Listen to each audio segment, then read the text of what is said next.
News update na naman po tayo ngayon mga ka-YouTube at mga ka-Facebook. Update po tayo sa naging sagot ni Pangulong Bongbong Marcos sa akusasyon ni Pastor Kibuloy sa kanya, at ganun na rin sa naging payo ng Pangulong Marcos kay Kibuloy kaugnay sa imbitasyon sa kanya ng Senado at ng Kongreso upang imbestigahan siya sa mga reklamo sa kanya.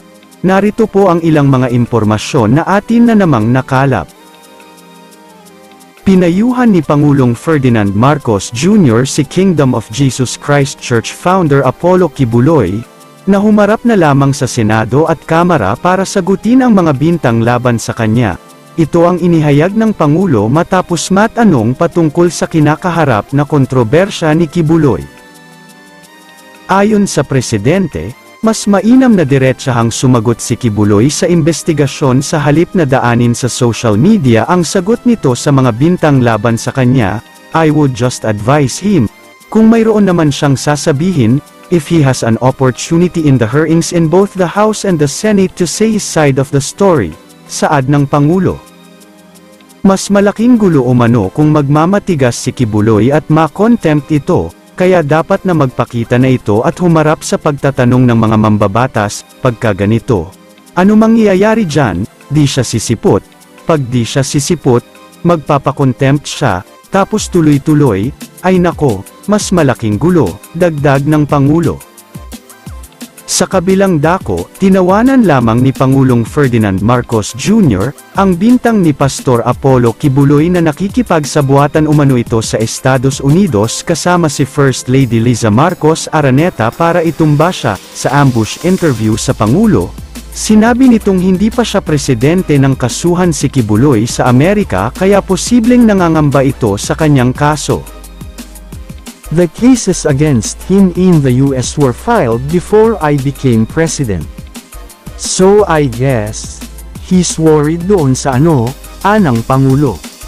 Binigyang diin ng Presidente na walang may gustong magpatumba kay Kibuloy, kaya hindi nito maintindihan kung bakit ito ang gustong palabasin ng pastor. Mas makabubuti aniyang harapin ni Kibuloy ang mga akusasyon laban sa kanya sa halip na magtago, para mapahupa ang sitwasyon. Walang may gustong mag-assassinate sa kanya, why would anyone wanted to death? Wala na. Hindi ko naiintindihan yung sinasabi niya. Bakit siya assassinate? Dagdag ng Pangulo, si Kibuloy ay iniimbestigahan ng Senado kaugnay sa reklamong mga pang-aabuso umano sa kanyang religious workers, at nagmatigas ito na huwag humarap sa pagdinig ng Senado kaya inisyuhan siya ng subpoena para magpakita sa mataas na kapulungan ng Kongreso. Panuurin po natin ang mismong pahayag ng ating Pangulong Bongbong Marcos sa ambush interview sa kanya ng media. Narito po. Okay, Pastor. Kibuloy, sir, with you and the person is now in the US. The U.S., the cases against him in the U.S. Were filed before I became president. So I guess he's very worried.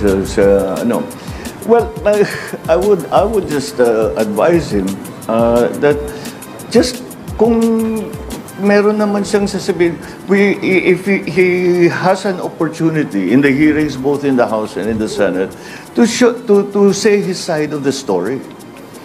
Ngayon, kung sinasabi niya, hindi totoo lahat yan, hindi totoo, walang nangyaring ganyan, di sabihin niya. Pagka ganito, anong mangyayari dyan? Hindi siya sisipot. Pag hindi siya sumip, mapapakontempt siya.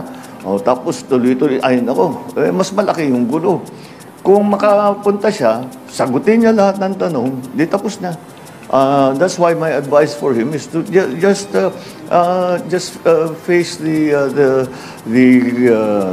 questioning in the House and in the Senate.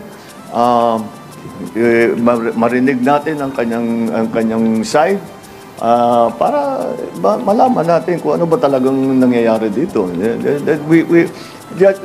We're trying to be fair here and allowing him an opportunity and fora to make his case. So I think he should take advantage of it. Sir, yung claim niya po na assassination.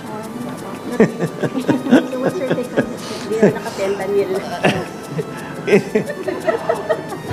Bakit? Walang may gusto mag-assassinate sa kanya. Bakit siya i-assassinate? Wala namang ano yun. Ha? What, I mean, you know, why will anyone want to do that? Maybe he's just very, wala na. I just, hindi ko naintindihan yung sinasabi niya. Bakit siya i-assassinate? Nakakenta niya po, Mr. Mas. Hindi naman siguro, pero hindi ko alam. Siguro natatakot siya dahil sa mga pangyayari.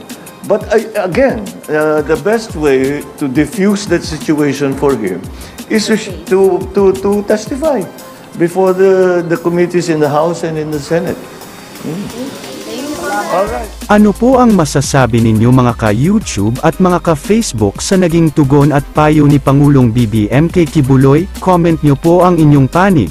Kung nagustuhan nyo po ang videong ito, paki-like and share na lang po. At kung hindi pa po kayo nakasubscribe sa aming channel at naka-follow sa aming page, pa-subscribe at follow na lang din po. Paki-click na rin po ang notification bell para updated po kayo sa susunod pa nating mga balita. Maraming salamat po sa panunood at suporta. All the glory belongs to our Lord Jesus Christ. God bless us all.